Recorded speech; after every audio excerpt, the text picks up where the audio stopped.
who are joining us virtually and some of the that are actually here with us at the GCIS. Thank you, Minister.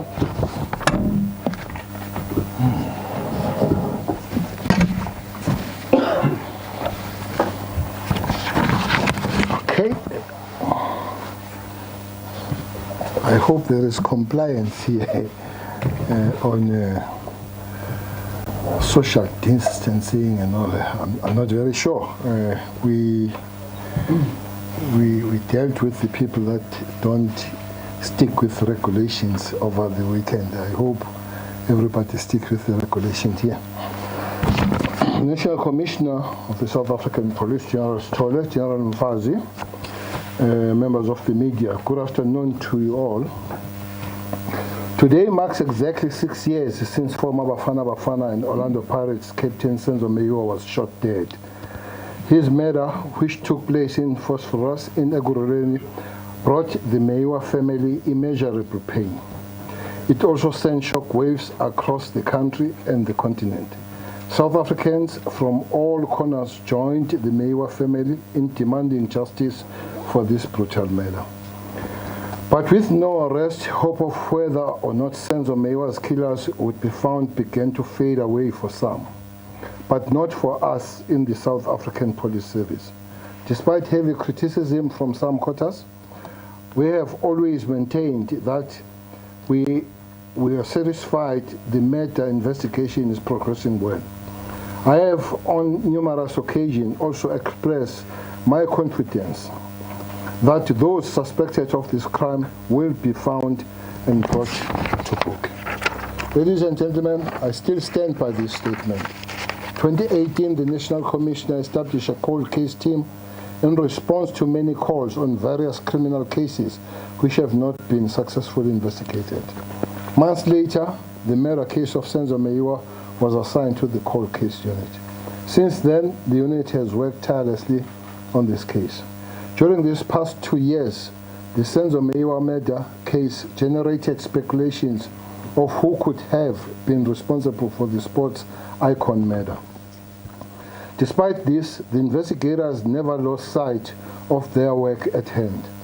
While those speculations were rife, the case also attracted much media attention and media leaks touching on some aspects of the investigation. Members of the media, we really condemn these leaks and strongly believe that information may have been leaked in an attempt to derail the investigations.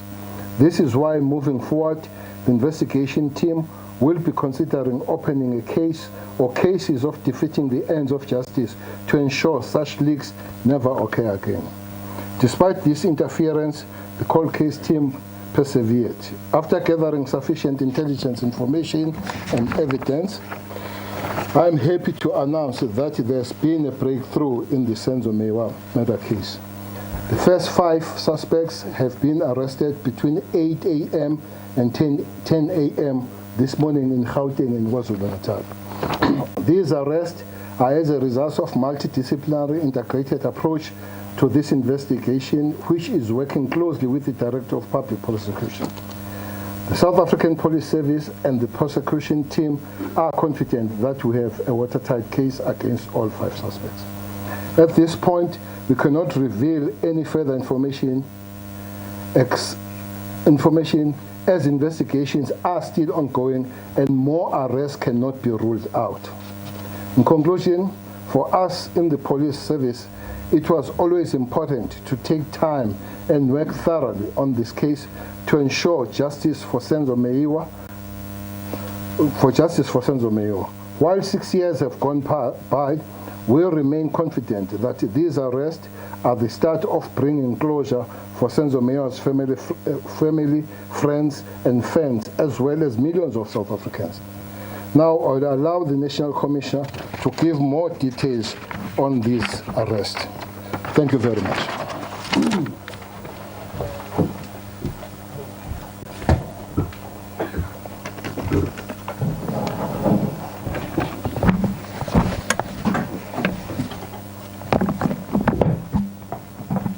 Let me start by acknowledging the Honorable Minister, the Deputy National Commissioner for Crime Detection, and media at large. Just by way of a little background, from the turnaround vision's point of view, we listened to the outcry of the public when the complaint about numerous cases which weren't called and not attended to was raised by the public. From a strategic analysis, we then designed the cold case strategy. And as a service promise response, and following the public call for revival of specialized units, we then formally established the cold case unit. These are ladies and gentlemen who are very dedicated. Of the 5 suspects which the minister has just outlined, one of them is the key suspect suspected of having pulled the trigger in the Senzo Meyiwa case. But secondly, this particular process is backed up by forensic evidence connecting such suspect to the scene as well as the weapon suspected to be used. This investigation is continuing.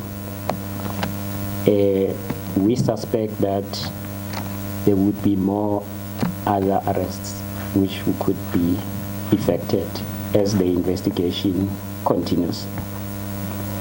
But I also want to reiterate the fact that this has been a multidisciplinary collaboration, more explicitly expressing our appreciation to the NPA.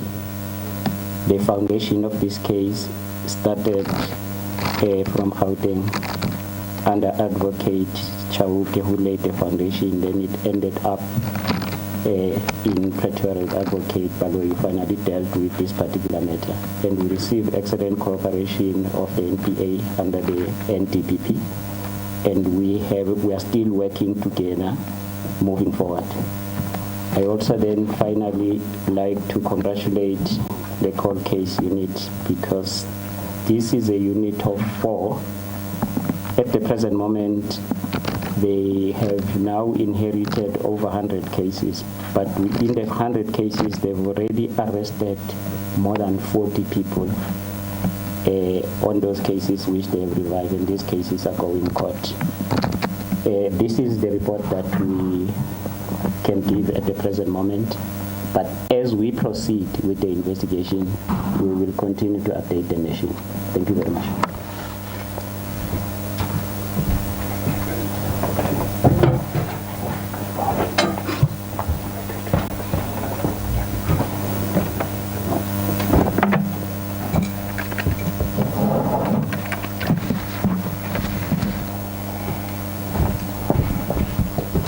Thank you very much, Minister. Thank you very much, General.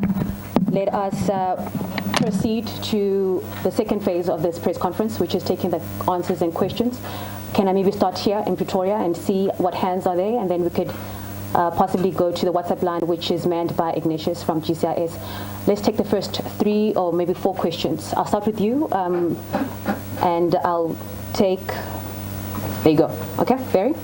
Good afternoon, Minister and General. Barry Baton from ENCA. First off, on the status of these 5 suspects, are you able to give us some details? Were they already in custody or on other crimes, or were some of them out with free and you had to go and arrest them this morning, or they're all in custody? Can you just give us those details? And then, General, on this issue of it being a cold case, 6 years is a long time.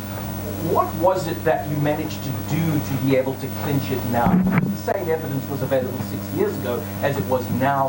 What changed? Thank you. All right, thank you for that. We'll take one, Linda. Linda from Newsroom Africa. General, you say this is based on, in terms of the main suspect, it's based on forensic evidence. Is this forensic evidence linked to the firearm which was, discovered recently? Number 2, I want to find out about whether, Minister, you've spoken to the Meyiwa family about this, these news that you've just announced now, that you've made arrests. Does the Meyiwa family know, or they've just heard now, like the rest of South Africans? All right. Thank you so much. Isaac? The minister said the police believe that they have a watertight case. Do police have a confession maybe? And another question, this happens on the anniversary of the Senzo Meyiwa murder. Is it just a strange coincidence, or just the team seems to work very hard around this time? All right. Thank you. I'll take those 3 questions, and I'll allow for the panel to respond.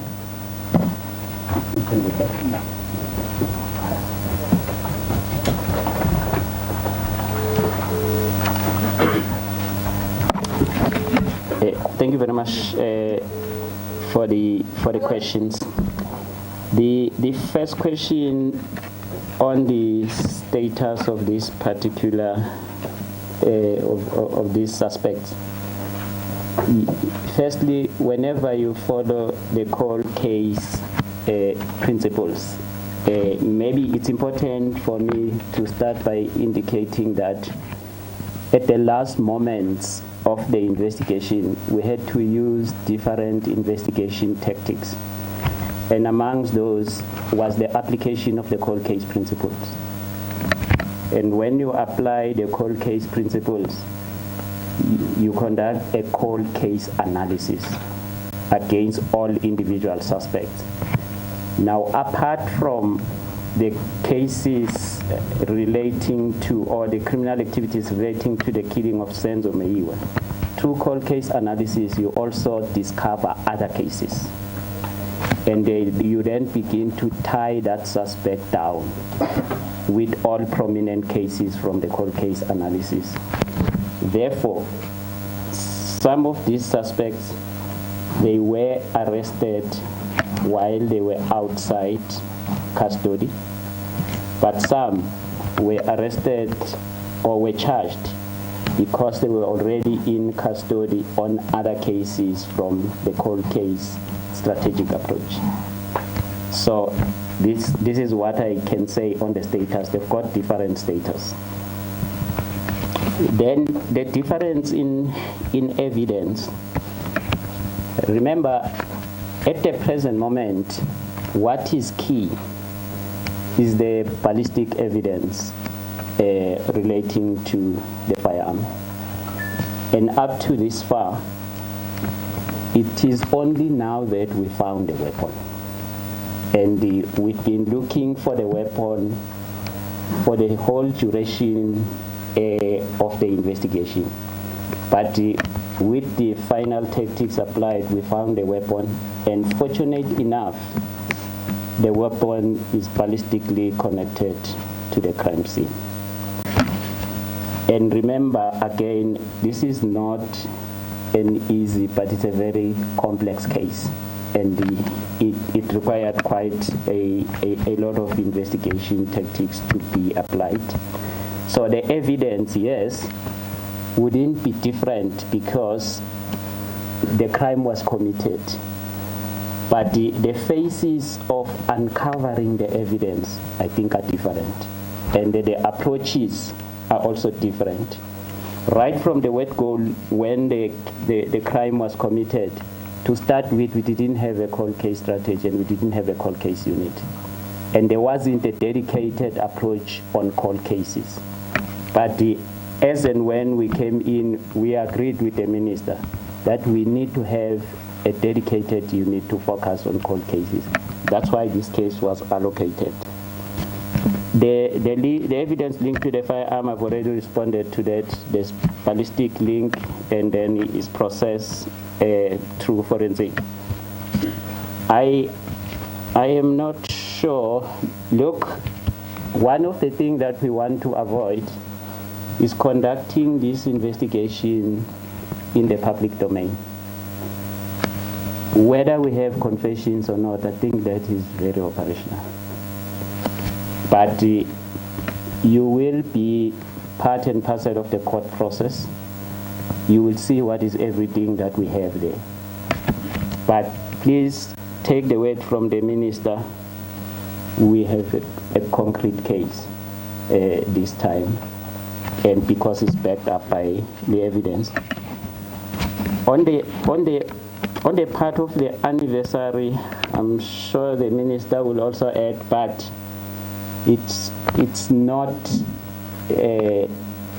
It's something that has coincidentally went together with the cracking of the case. It's not that we have planned to make this announcement today because it's the anniversary. But coincidentally, I think the operation has been executed and investigation has been finalized on that day. I think I will leave the space for the minister.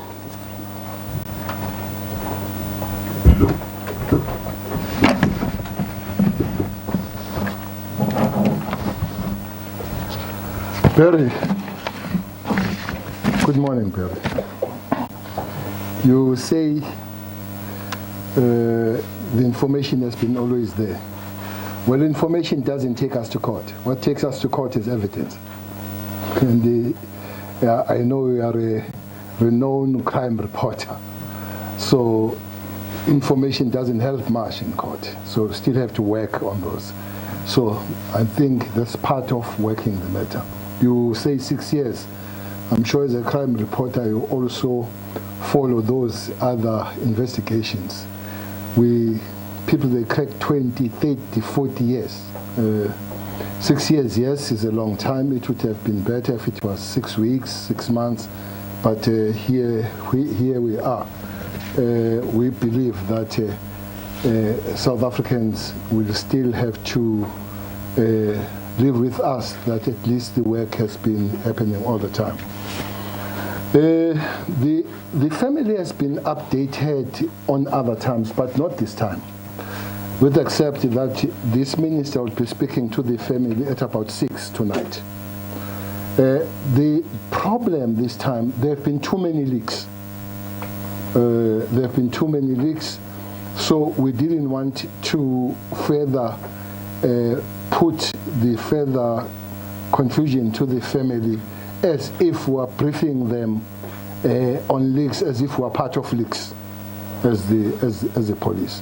But indeed, they're waiting for us. This morning, somebody spoke to the mother. They drank the coffee with the person who was speaking to mother, and they spent an hour in the kitchen. The mother is waiting for us to speak to her this evening. I'm sure the brothers, cousins, and everybody will be there. The day the commissioner has explained. The watertight case, it's, as I said, that things that have built the case really are for the court. But what makes us very much confident is that it has been almost all the way with prosecution. That's why I want to be very thankful to the NPA on the matter, because police were not alone on this one. We have been with them, coming to the warrant of arrest and all that kind of thing. So it tells us that if it is agreed on that, as the South African police, we believe that the good work has been done, and is one case that would have been closely worked with the prosecution. So hence we believe that it is a tight case. Thanks.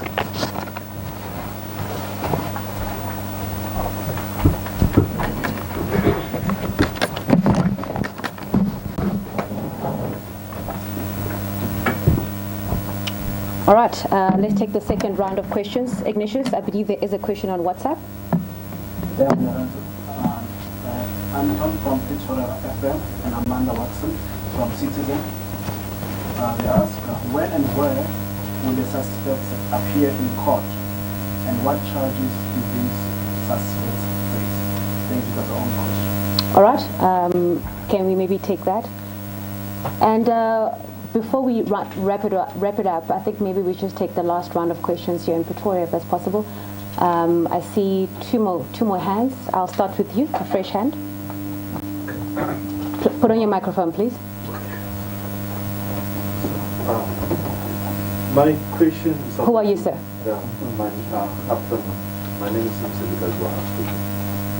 So, my question is about the minister complaining about the leaks. I think the problem there are these leaks is because the media was not briefed from time to time about this case. So I think in future, to avoid this kind of leaks, the minister or the commissioner should address the media on issues, not on this case, but from time to time. Because if we don't get updated about issues, we start asking around, and some of the officials involved in this particular cases, they start speaking, and you cannot blame them because there's a void, so they're trying to close that. That's my issue, that there were no constant briefing and update to the media, just by the way, passing statement here and there. Sure. I think instead of blaming the media, the ministry should look at what caused those leaks. Thank you. All right. Do you have a question on top of that, Stephen? My issue was just that constant Gotcha. briefing will solve leaks. Gotcha. All right. Linda, that will be the last question for today.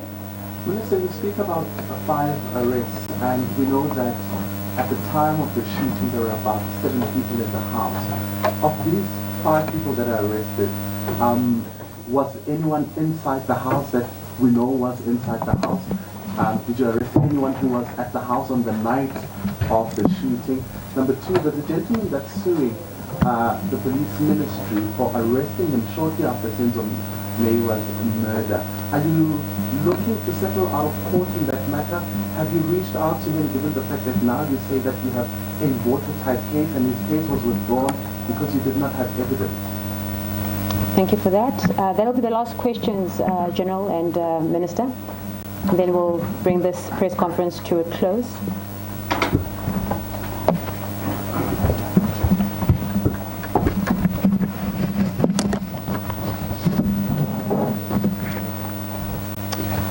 Thank you very much for the question. The first questions, the suspects are appearing in the Boksburg Magistrate Court tomorrow. For now, it might just be too early for us to relate on the charges that will be put before them tomorrow, because the investigation is still on and is continuing. Secondly, I think the minister will deal with the question of the media briefing, but we are always open to deal with the media. The arrests, whether in the house or not, I think what I can indicate for now is that 3 of the arrests were not necessarily in the house. But there's still again more arrests that are going to be taking place. And that also overlaps to the last question. I think if we extend on the arrest as per the investigation, the scope is going to get bigger than we have at the present moment. And as people get arrested, we will be guided by the investigation and what come out and what the police are able to detect. With regard to whether we have people who are suing the state and whether we are going to settle, until the final scope of the investigation is done, we will then know whether any suspect who might have been arrested before, did we make a mistake, and our legal team will then be representing us. They are actually the ones who are going to guide myself and the minister how to approach that particular matter. But up to this far, we will not necessarily say or conclude that we have arrested wrong suspects until we round off the scope. The investigation still continues and more arrests are coming. Thank you.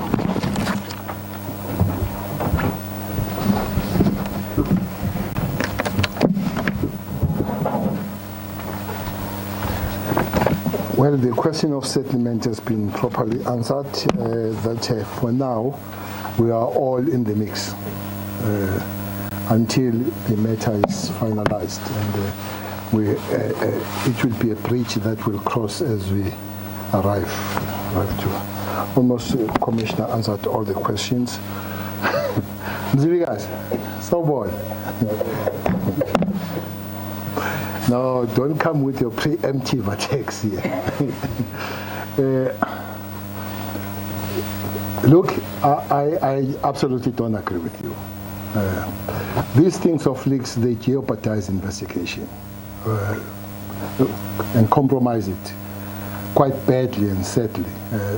There are things that from the investigators we were told that we could have been there this time because of leaks and all that kind of stuff. Unfortunately, when those leaks have happened, there is not even a courtesy of confirming.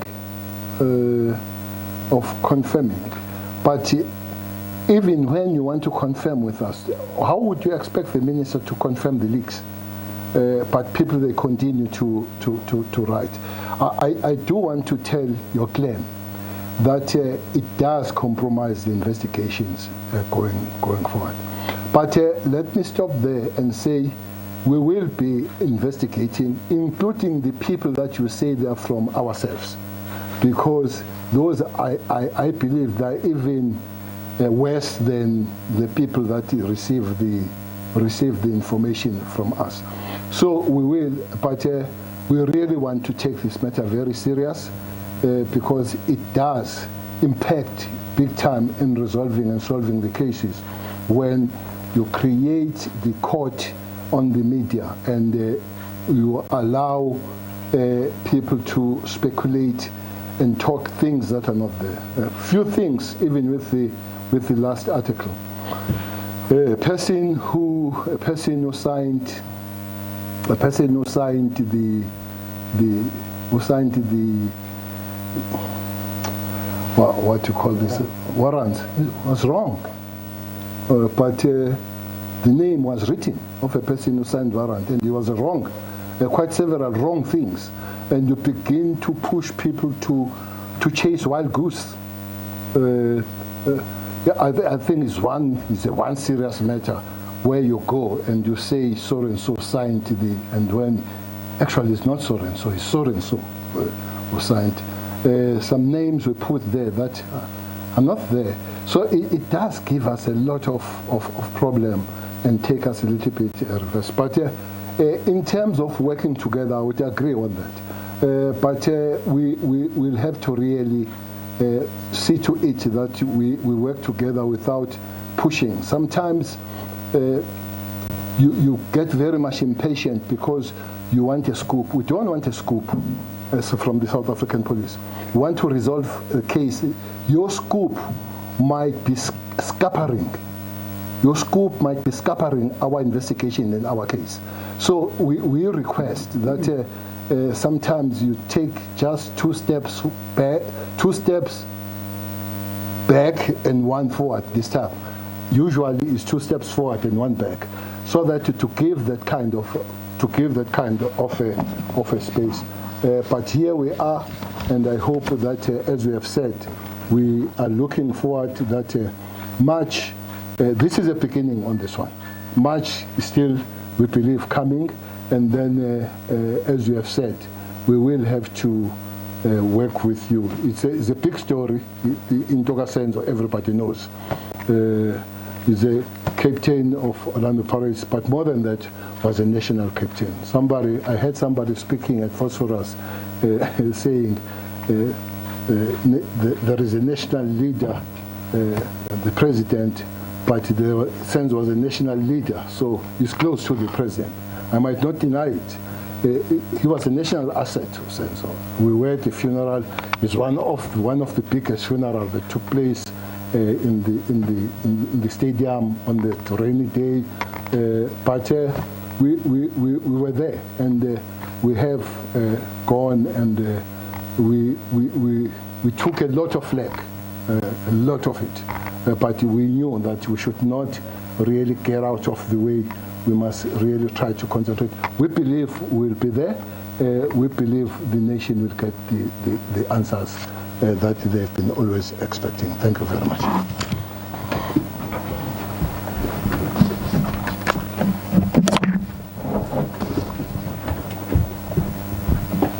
Thank you very much, Minister. Thank you very much, General. Unfortunately, there is one more question from WhatsApp, Minister. Ignatius, can you just take us through that question, please? Thank you, Lorenzo. I have System Lambo from IONA. Was there a hit on Senzo Meyiwa's life? What can the police tell us about that? That's all. Will you take that, General?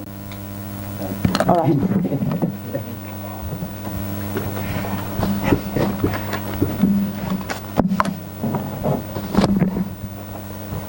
Yeah, thank you very much for the question. We are following on the investigation up to this far. And the evidence that we have collected is the one that we have shared now, that there's forensic evidence. But the investigation is still continuing. Soon, after court appearance and proceeding with the investigation, we will know exactly whether it was a hit or properly blamed. And further outcome will dictate that. Thank you.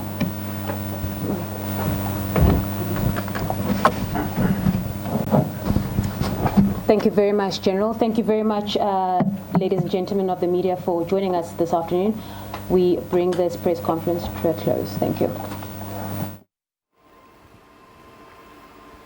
All right, then we get out of that media briefing then by Police Minister Nathi Mthethwa, as well as National Police Commissioner